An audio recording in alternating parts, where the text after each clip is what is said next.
नमस्कार दोस्तों, मैं हूं अनिल पाठक और आप देख रहे हैं NTTV भारत। सोशल मीडिया पर इन दिनों सफूरा जरगर को लेकर के एक जहर घोला जा रहा है। उत्तर प्रदेश के सुल्तानपुर जिले में भी बवाल मचा हुआ है। अभी हाल में नगर पालिका अध्यक्ष बबीता जायसवाल के पति हैं अजय जायसवाल, इन्होंने सफूरा जरगर को लेकर एक आपत्तिजनक पोस्ट डाला, जिस पर कांग्रेस के एक नेता हैं तेज बहादुर पाठक जी, उन्होंने FIR कराई है। लगातार अजय जायसवाल के ऊपर 2 FIR दर्ज करा चुके हैं। सफूरा जरगर हैं कौन? सफूरा जरगर जामिया इस्लामिया नई दिल्ली में रिसर्च की स्कॉलर हैं। इनको 10 अप्रैल को गिरफ्तार किया गया था। 13 अप्रैल को इनकी जमानत हो गई थी। इनके वकील ने अदालत में लिख के दिया था कि सफूरा जरगर गर्भवती हैं, लिहाजा इनको बेल दी जाए। छूट पाती इससे पहले उनको फिर से गिरफ्तार कर लिया गया और एक राष्ट्रीय सुरक्षा कानून के तहत जेल में रखा गया है। फिलहाल वो अभी तिहाड़ जेल में है। आइए हम बात करते हैं तेज बहादुर पाठक जी से। पाठक जी, क्या मामला है, क्यों आपने FIR दर्ज कराई है अजय जायसवाल के खिलाफ? देखिए, सुल्तानपुर के एक अजय जायसवाल जी हैं, वो आए दिन सफूरा जरगर क्या बहुत ऐसे धार्मिक उन्माद या धार्मिक ऐसे नेताओं के ऊपर अभद्र टिप्पणियां करते रहते हैं। अभी हाल ही में सफूरा जरगर के ऊपर उन्होंने अभद्र टिप्पणी की। उन्होंने अपनी एक शीर्षक बनाया पोस्ट पे कि शाहीन बाग की बाघिन हो गई गाभिन, जो कि बहुत ही आपत्तिजनक शब्द है। मैं तो ये सोच रहा हूँ कि वो बंदा कैसा बंदा है जो अपनी ये भी नहीं सोचता कि मैं जो पोस्ट डाल रहा हूँ इस पर वो हमारी बहन बेटियाँ भी देखती होंगी, हमारी बीवी भी देखती होगी, हमारी रिश्तेदार से जुड़ी महिलाएं भी देखती होंगी। एक महिला के प्रति इतनी आपत्तिजनक टिप्पणी वो कैसे लिख सकता है?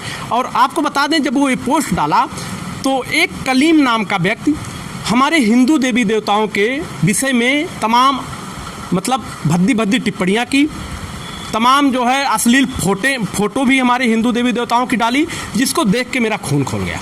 मुझसे अब रहा नहीं गया। मैं आपको बताऊं, फिर हम तुरंत जो है और 9 बजे वो पोस्ट करता है। और ये अजय जायसवाल जो अपने आप को तथाकथित हिंदूवादी नेता बताते हैं, भ्रष्टाचार में लिप्त हैं, ये 9 बजे की कमेंट किए हुए उस कलीम खान लड़के ने 9 बजे उनकी पोस्ट पे कमेंट किया और 5 बजे तक ना तो उनकी तरफ से कोई प्रतिवाद आया, ना उस कमेंट को डिलीट किया गया, जिससे साफ जाहिर होता है कि वो समाज में जहर घोलने का काम कर रहे हैं, समाज में धार्मिक उन्माद बढ़ाने का काम कर रहे हैं। और हमें ये लगता है कि उनके संपर्क में कुछ मुस्लिम लड़के जो अपनी रोटी सेकने का काम कर रहे हैं, कुछ हिंदू लड़के सामाजिक विद्वेष पैदा करने का काम कर रहे हैं, भाईचारा बिगाड़ने का काम कर रहे हैं। वो इस तरह के फर्जी पोस्ट डालने का काम हमेशा किए हैं।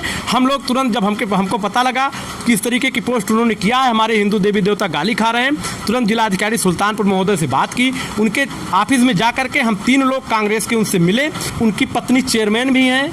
और अभी आपको बता दें, मेरा तो ये मन कहता है कि मैं उनकी पत्नी से भी पूछने जाऊँ कि आप अपने पति से कितना संतुष्ट हैं। आपका पति आए दिन किसी महिला पे अभद्र टिप्पणी करता है, किसी महिला के व्यक्तिगत चरित्र पे सवाल उठाता है। आप अपने पति से संतुष्ट हैं या कभी ऐसा भी तो नहीं हुआ कि वो आपके चरित्र पे सवाल नहीं उठाया? जैसा कि आप सुन रहे हैं तेज बहादुर पाठक के जरिए कि ये जो अभद्र पोस्ट डाली जाती हैं, ये कहीं न कहीं एक बड़ा साजिश का हिस्सा है। इसमें कमेंट करने वाले बहुसंख्य लोग जो होते हैं वो आपस में मिले होते हैं और समाज में जहर घोलने के लिए इस तरह से वायरल चीज़ें होती रहती हैं। हमारे साथ अमोल वाजपेयी जी भी हैं, जो पेशे से अधिवक्ता हैं और सभासद हैं। इनसे हम जानने की कोशिश करते हैं कि इस तरह की पोस्ट और कमेंट पर क्या कार्रवाइयाँ हो सकती हैं। अमोल वाजपेयी जी, कैसा मामला है और क्या हो सकता है? ये मामला 2 तरीके का है। एक तो IT एक्ट का उल्लंघन है और दूसरे IPC की धारा में अपराधी के लिए है जो 297A, उसके ये मुलजिम बनाए गए हैं। ये सीधे जो जिस तरीके की घटना घटित हुई है उसमें ये मुलजिम हैं। इन्होंने एक पोस्ट की, वो भी गलत तथ्यों गलत आधार पे एक महिला का चरित्र हनन करने के लिए, उसके लिए इनके खिलाफ जो है 297A दायर लिखी गई। उसके बाद 67A में इनको जो है मुल्जिम बनाया गया। 67A में साफ साफ है कि इस तरह कोई बात आप लिखते हैं सोशल मीडिया पे या कुछ जिसकी जो है कोई तथ्यात्मक सच्चाई नहीं रहती, उसके लिए ये धारा लगाई जाती है।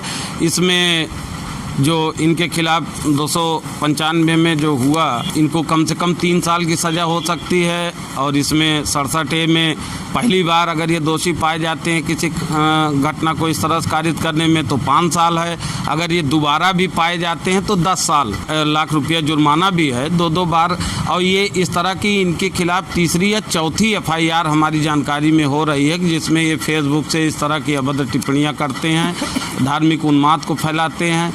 ये एक चीज़ तो बिल्कुल साफ है कि जिस महिला के बारे में आप ढंग से जानते नहीं, जिसको आपने देखा नहीं, उसकी प्रेगनेंसी जैसे व्यक्तिगत अधिकार पे दुर्भावना से कमेंट करना, ये इनको चाहे इस केस में क्या हो क्या न हो इसका भविष्य, लेकिन सामाजिक तौर पे इनको अपराधी बनाती है। इनकी आपराधिक विलक्षण क्षमता जो इन्होंने नई डेवलप की है उसको जो है इंगित करती है कि ये एक तरीके से अपराधी हैं। इन्होंने समाज में जहर घोलने का काम किया है। आज उनकी अवस्था हम समझते हैं करीब करीब नियर अबाउट 60 होगी। 60 साल का एक व्यक्ति जो एक जिला पंचायत सदस्य, जो जिले की बड़ी पंचायत होती है उसका सदस्य भी है, उसके कद पद के अनुसार इस तरह की पोस्ट कहीं से उचित नहीं दिखती है कि इस तरह की पोस्ट एक बुजुर्ग व्यक्ति करे।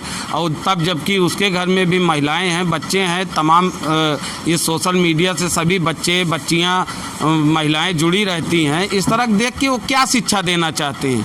जिस तरीके की फ़ोटो उस पर कलीम खान नाम से डाली गई है उसको मैं नहीं देख सकता हूँ, इतनी अभद्र है। आप सोचिए उसको महिलाएं भी देखती होंगी, क्या सोचती होंगी। और हमारे आराध्य हैं देवी देवता और उनको आप गाली दिलवा रहे हो अपनी ID से और उसका प्रतिवाद भी नहीं कर रहे हो। सुल्तानपुर जो है गंगा जमुनी तहजीब का शहर है, जिला है ये, लेकिन किसी भी सामाजिक संगठन के द्वारा अभी तक कोई प्रतिवाद नहीं किया गया है। मामला कुल मिलाकर के कांग्रेस और भाजपा के बीच जाकर के सिमटता दिख रहा है। तो ऐसे में आपकी क्या राय है, ज़रूर कमेंट करें। ऐसी ही और खबरों के साथ हम फिर हाजिर होंगे, बने रहिए हमारे साथ। मैं अनिल पाठक, NTTV भारत, सुल्तानपुर। देश दुनिया की ताज़ा तरीन खबरों से रूबरू होने के लिए सब्सक्राइब कीजिए आपका अपना चैनल NTTV भारत।